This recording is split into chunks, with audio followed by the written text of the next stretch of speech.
Hey y'all, welcome back to my channel. Today we're gonna make the best homemade chicken salad. Yes, but before we do that, you know I gotta do a shameless plug. Go to stovetopkisses.com and grab all of my books. Yes, let's get into the tutorial, y'all. So we're gonna start with a whole chicken. I like to use a whole chicken in my chicken salad. Now the key to good chicken salad is using the thigh, the leg, the wing, the breast, all of it. That's what you want to use. Please don't use boneless chicken breast because it's going to be real water and you don't want that. It's going to be nasty and going to be soft too.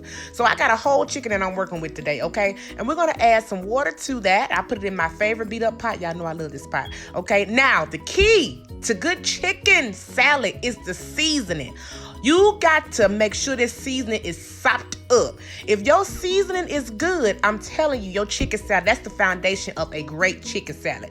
So I'm adding my Knorr's chicken bouillon. You must have that, okay? And you gotta have some garlic powder, some onion powder, a little paprika, and some seasoning salt. I'll list all that in the description box, don't you worry. And then I'm gonna add, this is optional. I just feel like it gives it really good flavor, but we're gonna remove those peppers at the end once the chicken cooks down. I'm gonna add some frozen bell pepper and onion just to give it some flavor. We're not gonna use that in the chicken salad, but it just makes it real sopped up and good. Y'all, you gotta have it. Trust me. Now, if you don't like it, then don't add it. It's your chicken salad. But baby, you gotta have that seasoning up in there. So we're just gonna put the chicken on the stove and let it cook on medium heat. Bring it to a boil for about an hour and a half until it's really tender. And then what you wanna do is just taste it and adjust your seasonings. Taste the broth and see. Then when the chicken gets super tender, add your eggs because you want that egg to be sopped up in there. Okay, so I like to do this right here so my eggs get a little bit of that chicken flavor up in there.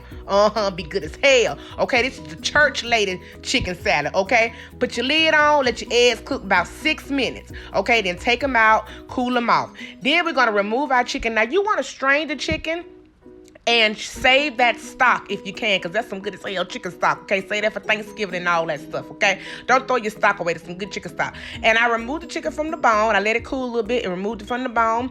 And this chicken was so tender, I didn't really have to shred it a whole lot. That's how you know that chicken is good and tender, when you don't really have to shred it a whole lot, okay? It shreds on its own. Now we're just gonna put our mayo in there, and this is a really good kitchen hack for you guys, removing your eggs. Just cut the egg down the middle with a sharp knife, and as you can see, take a spoon and whoop! Baby, you ain't gotta peel no eggs, baby. Just pull it out just like that. All right, so I chopped my eggs. I put it up in that bowl. Now I'm adding my salad cubes or your sweet relish for those of you who don't know what salad cubes are. Sometimes you got salad cubes, sometimes you got sweet relish. But if you can't find salad cubes, use sweet relish. It's just fine, child. Okay, add your little sugar in there because the chicken salad gotta have a little sugar. That's the key ingredient. Okay, then a little paprika just for color because you know it don't taste like nothing. I don't know why people think that paprika tastes like something, don't taste like nothing. All right, and I'm just adjusting my seasonings and everything else. Well, not seasonings, because you don't really need no seasoning, because that chicken is seasoned and it's good and sopped up. You ain't gotta add no salt, no pepper, no nothing. Just adjust your mayo, your sweet relish, and a little bit of sugar if you want to.